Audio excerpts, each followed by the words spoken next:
একদম ঢাকায় স্বাদে অথেন্টিক কাচ্চি বাসাতেই বানিয়ে নিতে পারবেন। খুবই সহজ। প্রথমে কাচ্চির জন্য গোটা মশলা যেমন জয়িত্রী, এলাচ, লবঙ্গ, সাদা গোলমরিচ, কালো গোলমরিচ, ধনিয়া, মৌরি, শাহি জিরা, কাবাব চিনি, জিরা, পোস্তদানা, দারুচিনি, শুকনো মরিচ, তেজপাতা, জায়ফল, বড় এলাচ এবং স্টার সবগুলো শুকনো খোলায় ড্রাই রোস্ট করে নেব।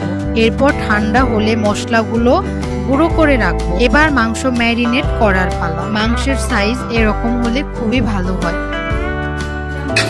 হাঁড়িতে মাংস দিয়ে স্বাদ মতো লবণ, 1.5 কাপ টক দই, 1/2 কাপ টমেটো সস, 2 টেবিল চামচ আদা বাটা, 1 টেবিল চামচ রসুন বাটা, 1.5 চা চামচ মরিচ গুঁড়া, বানিয়ে নেওয়া কাচ্চি মশলা 2 টেবিল চামচ, ফুড কালার অপশনাল, কেওড়া জল 3 টেবিল চামচ, বেশ ভালো পরিমাণে বেরেস্তা, কাঁচা পেঁপের খোসা বাটা 2 টেবিল চামচ এবং বেরেস্তা ভাজা তেল দিয়ে খুব ভালো করে মাখিয়ে নেব।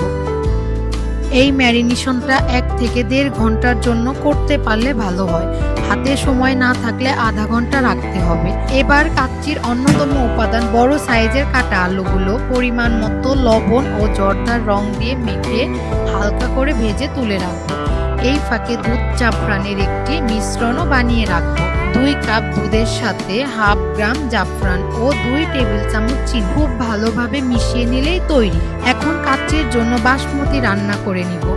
গরম জলে তেল, লবণ, তেজপাতা, জয়িত্রী, স্টার, এলাচ, দারুচিনি, শাহি জিরা, আদা বাটা, কাঁচামরিচ দিয়ে ভিজিয়ে রাখা বাসমতি চালগুলো দিয়ে দেব।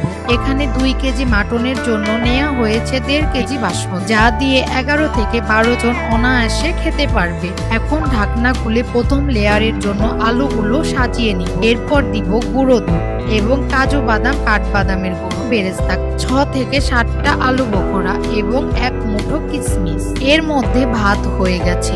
কাচ্চির জন্য 70% কুক করে বাসমতি নামিয়ে নিতে হবে। এখন জল ঝরিয়ে পাতিলে দিয়ে দেব। প্রথম লেয়ারে অর্ধেকটা ভাত দেওয়ার পর সাথে ভাত রান্না কিছু জল একটি বাটিতে উঠিয়ে হাঁড়ির চারদিকে দিয়ে দেব, যেন মাংসগুলো তলায় না লেগে যায়। এবার কিছুটা বেরেস্তা, বানানো মশলা, বাদাম গুঁড়ো আর গুঁড়ো দুধ দিয়ে প্রথম লেয়ার শেষ করে আবারও বাসমতি দিয়ে দিব। দ্বিতীয় লেয়ারে একইভাবে ভাত দেওয়া শেষে বাদাম, গুঁড়ো দুধ, বানানো কাচ্চি মশলা, বেরেস্তা দিব আর দিব দুধ জাফরানের বানিয়ে রাখা মিশ্রণ এবং একদম অল্প পরিমাণে জর্দার রং। এরপর ঘি ছড়িয়ে দিব। দেশি গাওয়া ঘি হলে খুবই ভালো হয় এক্ষেত্রে। এরপর বিরিয়ানির সেন্ট কিছুটা দিয়ে পাতিলের মুখে ময়দার প্রলেপ লাগিয়ে দিব। বিরিয়ানির সেন্ট অপশনাল, এর পরিবর্তে গোলাপ জল বা মিঠা আতর ব্যবহার করা যায়। এবার ঢাকনা লাগিয়ে প্রথমে 10 মিনিট হাই হিটে, তারপর তাওয়াতে বসিয়ে 1.5 ঘন্টা রাখলেই হবে।